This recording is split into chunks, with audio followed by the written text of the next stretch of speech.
చంద్రబాబు నాయుడు గారి 75వ జన్మదిన సందర్భంగా చంద్రబాబు నాయుడు గారికి తణుకు నియోజకవర్గ ప్రజలందరి తరపున జన్మదిన శుభాకాంక్షలు తెలియజేసుకుంటూ, ముఖ్యంగా 40 సంవత్సరాల పైగా తెలుగు రాష్ట్రాల్లో రాజకీయాల్లో తనదైనటువంటి ముద్ర వేసి ముఖ్యమంత్రిగా, ప్రతిపక్ష నాయకుడిగా ఆయన తెలుగు ప్రజలకు సేవ చేస్తూ, అదేవిధంగా ఒక దార్శనికుడిగా ముందు చూపున్నటువంటి వ్యక్తిగా ఎంతో మందికి యువతకి మార్గదర్శిగా నిలిచినటువంటి వ్యక్తి చంద్రబాబు నాయుడు గారు.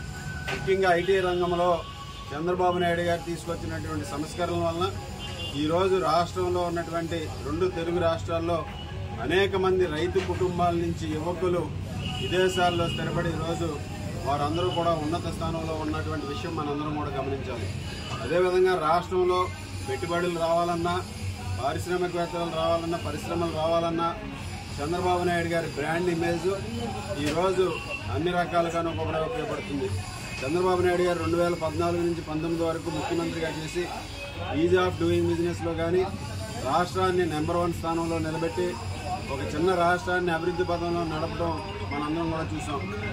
దురదృష్టవశాత్తు 2019లో పదవి కోల్పోయినప్పటికీ కూడా ఈ రాష్ట్ర ప్రజల కోసం ప్రతిపక్ష నాయకుడిగా నిరంతరం పోరాడుతూ 5 సంవత్సరాలుగా ఈరోజు ప్రజల పక్షాన్ని నిలిచి మరలా ఈరోజు తెలుగుదేశం, జనసేన, బీజేపీ కూటమిగా రాబోయే ఎన్నికల్లో చంద్రబాబు నాయుడు గారు ముందుకు వెళ్ళడం జరుగుతుంది.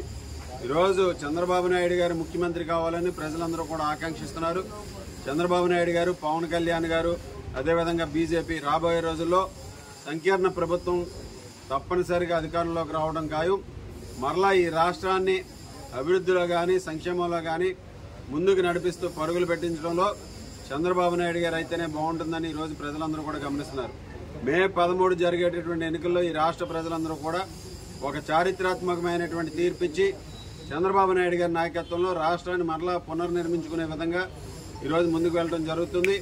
చంద్రబాబు నాయుడు గారికి ఈరోజు రాష్ట్రానికి సేవ చేసే విధంగా భగవంతుడు మరింత శక్తినిచ్చి ఆయనకు ఆయురారోగ్య ఐశ్వర్యాలు కల్పించి ఈ రాష్ట్ర ప్రజల, ముఖ్యంగా యువత భవిష్యత్తుని ఆయన కాపాడే విధంగా, యువత భవిష్యత్తుని పునర్నిర్మించే విధంగా చంద్రబాబు నాయుడు గారికి ఆ భగవంతుడు అన్ని శక్తి సామర్థ్యాలు ఇవ్వాలని కోరుకుంటూ సెలవు తీసుకుంటాం.